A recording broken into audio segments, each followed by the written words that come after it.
Medak parliament సభ్యులు శ్రీ మాధవనేని రఘునందన్ రావు గారికి జన్మదిన శుభాకాంక్షలు. నల్లంగుండ నర్సింగౌడ్, రామచంద్రాపురం 112వ డివిజన్ ప్రెసిడెంట్, పటాన్చెరు నియోజకవర్గం.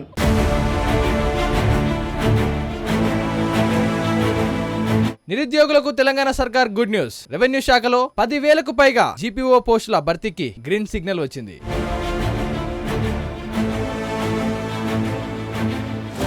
రాష్ట్రంలో గ్రామస్థాయి నుంచి రెవెన్యూ వ్యవస్థ పునరుద్ధరించి పరిపాలనను మరింత పటిష్టం చేసే దిశగా రేవంత్ సర్కార్ కీలక నిర్ణయం తీసుకుంది. గ్రామ ప్రజలకు ప్రభుత్వం సేవలు అందించేలా గ్రామ పాలనాధికారి పేరిట కొత్త ఉద్యోగాలను అందుబాటులోకి తీసుకొస్తుంది. ఈ క్రమంలోనే రాష్ట్ర రెవెన్యూ శాఖలో కొత్తగా 10,954 జీపీఓ పోస్టులను పూర్తి చేసేందుకు చర్యలు చేపడుతోంది.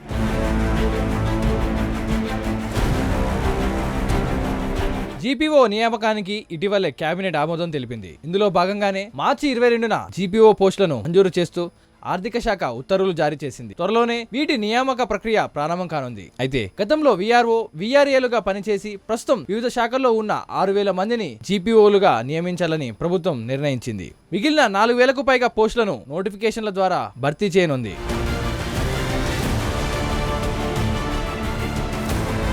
మాజీ వీఆర్ఓలు, మాజీ వీఆర్ఏల నుంచి ఆప్షన్లు తీసుకుని ఈ నియామకాలను చేపట్టనుంది ప్రభుత్వం. ఈ నేపథ్యంలోనే జీపీఓ పోస్టులపై ఆసక్తి ఉన్న వీఆర్ఏ, వీఆర్ఓ నుంచి దరఖాస్తులను స్వీకరిస్తోంది. దాదాపు 9,654 మంది దరఖాస్తు చేసుకోగా వారిలో ఇంటర్, డిగ్రీ చేసిన వారు 6,000 మంది వరకు ఉన్నట్లు గుర్తించింది. అయితే ఎలాంటి కండిషన్స్, ఎగ్జామ్స్ లేకుండా తీసుకోవాలని రెవెన్యూ సంఘాలు డిమాండ్ చేస్తున్నాయి.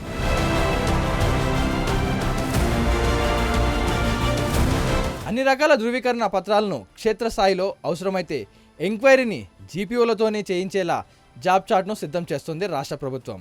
భూభారతి చట్టం ప్రకారం రెవెన్యూ రికార్డులను కూడా వీరితోనే మాన్యువల్గా నిర్వహించేందుకు ప్రణాళిక సిద్ధం చేస్తుంది. దీంతోపాటు క్యాస్ట్, ఇన్కమ్ సర్టిఫికేట్లు, పంచనామా, భూముల రికార్డులు, ప్రభుత్వ భూములు, చెరువులు, నీటి వనరుల పరిరక్షణ సహా భూ సంబంధిత వ్యవహారాల్లో క్షేత్రస్థాయి విచారణ బాధ్యతలను జీపీఓలకే అప్పగించనుంది. అలాగే భూ సర్వేలో సహాయం, ప్రభుత్వ పథకాలకు అర్హుల ఎంపిక, విపత్తులు, ఇతర అత్యవసర సేవల్లో జీపీఓల తోడ్పాటు అందించేలా డ్యూటీ చార్ట్ను రూపొందిస్తోంది.